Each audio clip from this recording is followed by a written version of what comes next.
14টি আলহামদু শরীফ পুরা পড়া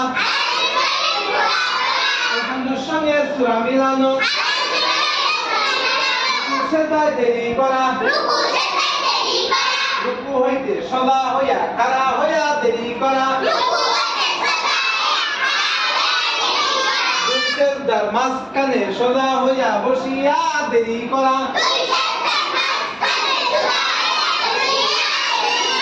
দরমিয়ানি বৈঠক কোন বৈঠকে হাত্তা হিয়াতু পড়া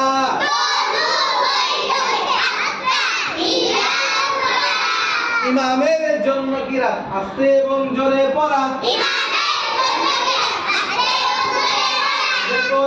নামাজে দুআয়ে কুনুত পড়া দোনো ঈদের নামাজে 6 তাকবীর বলা